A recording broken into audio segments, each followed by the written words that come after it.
Video game sequels. When creating a franchise for a video game, one of the most deciding factors in making a great one is the sequel. Let's say you have created an amazing video game, something that has built a giant fan base and garnered big levels of hype. Maybe you have a giant story that you couldn't fit entirely into the first game, or you didn't have a big enough budget to include everything you wanted the first time around. After the dust is settled, everyone is thinking, this is amazing. Can you do it again? But better. You see, you could create one of the best video games of all time, and there will still be some things that people have criticism about. Let it be glitches, certain levels, or maybe they just want more. The sequel is what you can do to change everything. All you have to do is do the exact same thing you did the first time, but listen to your audience and leave out all of the bad things and include some of the things that they said they would like in a second game. With this formula, you're bound to create something everyone will love either just as much or more than your first project. But if this is all that it takes, why do we have so many failed sequels in gaming? We either get Red Dead Redemption 2 or Overwatch 2, Portal 2 or Sonic 06, Arkham City or Devil May Cry 2. Hello everyone, this is Hermes back with my series, This Actually Sucks, where I take media that has been deemed the worst of the worst and give an unbiased view to see if they actually deserve the outcast treatment, or if you guys are just being a little bit too harsh. Today we'll be taking a look at Devil May Cry 2, and to be honest with you guys, after actually playing the game, I truly did not want to make this video. I really want to find something where I could finally say, you guys are a bunch of haters, I'm different, and I like this thing, and you guys just don't get it. But that day still has not come. This game is so bad that I genuinely looked at the blank Google Doc wondering, what can I say about this video game without just completely butchering it while screaming at my camera? This is the first game that I played where I feel like I am constantly being gaslit into believing that I'm the problem. That somehow I just completely had my brain reset from DMC1 and that I just don't know what I'm doing. There's no way that the game I spent hours falling in love with could possibly have a sequel this agonizingly painful. I bought the DMC games a year ago, and when I was on the final boss, someone in my live chat said, man, I love this game. I'm so sorry that you have to play DMC2. And I was just thinking to myself, what the hell does that mean? And now, I'm here just wondering, where do I start? I think the best place is to go all the way back into the beginning and take a look at the creation of the franchise and what actually made Devil May Cry so great in the first place. In the late 90s, development of Resident Evil 4 began, and their first idea for a character was named Tony Redgrave. He was scrapped by the team because neither him or his story fit into the Resident Evil box, but this character's concept was so amazing that the creator wanted him to get his own game. After finally getting the okay, this game was greenlit and Team Little Devils was born. After some tweaking, Tony Redgrave had now become Dante, the son of Sparta, a man with demon powers that killed other demons with not only pistols, but a sword as well. He is an amazing character that only gets cooler as you play as him. Devil May Cry is an extremely challenging game and was created for people that at their core love video games. The more you understand the game and how to play with combos, the more you fall in love with the characters and the game itself. You're given bosses that after defeating them, give you a certain dopamine boost that not many games can do. After all it took to get this game released, all of that hard work paid off with the game gaining immediate success. In a short amount of time, Devil May Cry had become an immediate classic. Everyone loved it, and more importantly, everyone wanted more.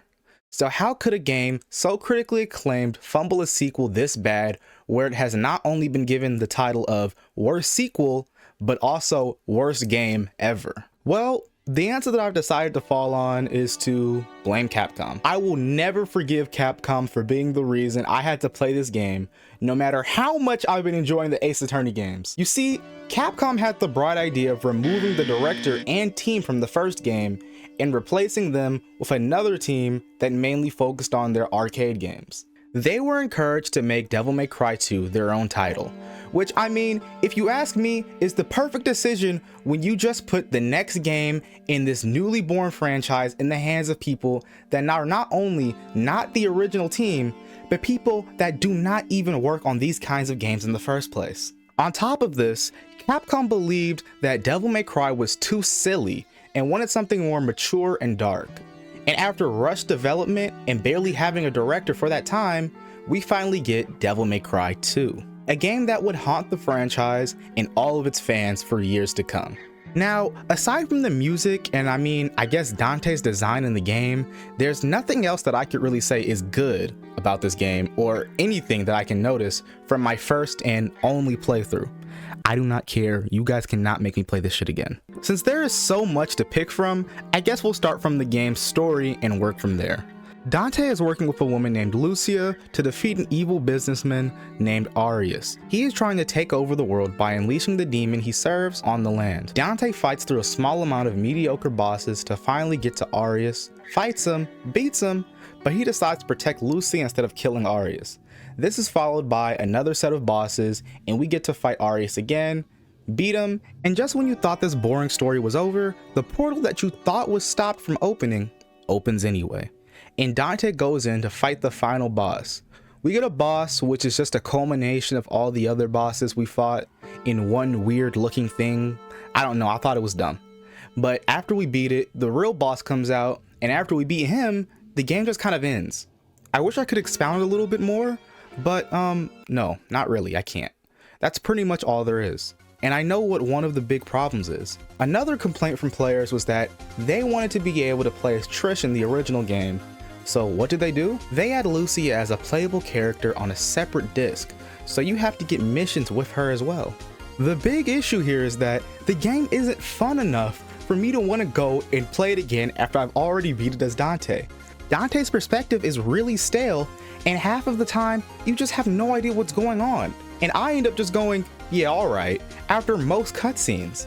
And all of this complaining is without me telling you guys that Dante doesn't even talk the entire game. Like, there's a few sentences, but I swear that he flips that damn coin more than paragraphs spoken. The lack of story was supposed to make you want to go and play as Lucia to understand it better, but when there's a story that's already this lackluster, along with a game that I had to power through, you don't want to play it a second time.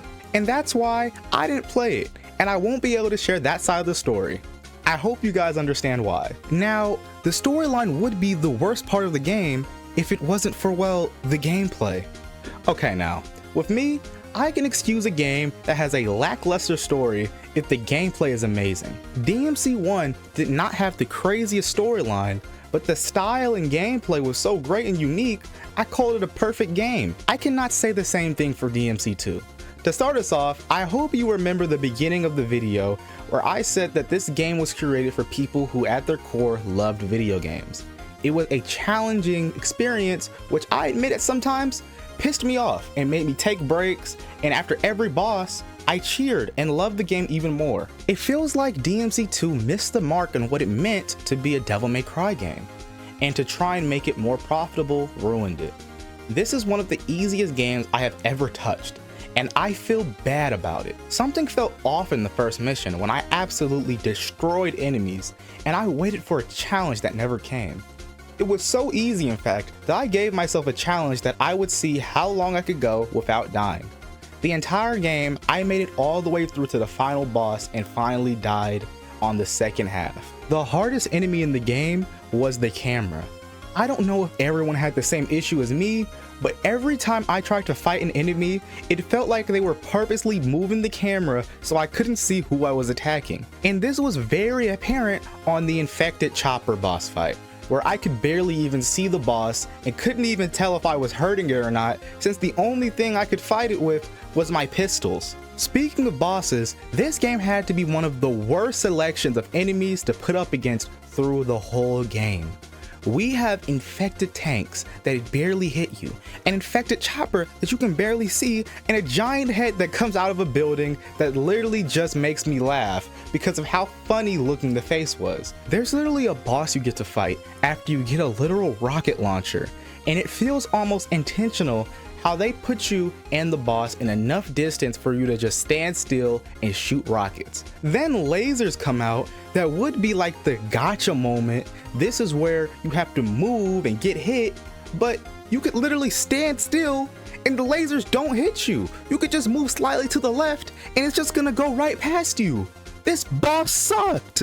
And don't get me started on the main boss Arius. He keeps on having this nonchalant stance where he just sits down and I can hit him, and I thought that there would be a second phase where he gets up from the desk, but no, that's it. And to be completely honest, I thought I had missed something because he started talking like a complete madman halfway through the game.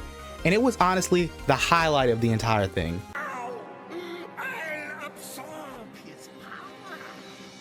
I will become an all-powerful immortal.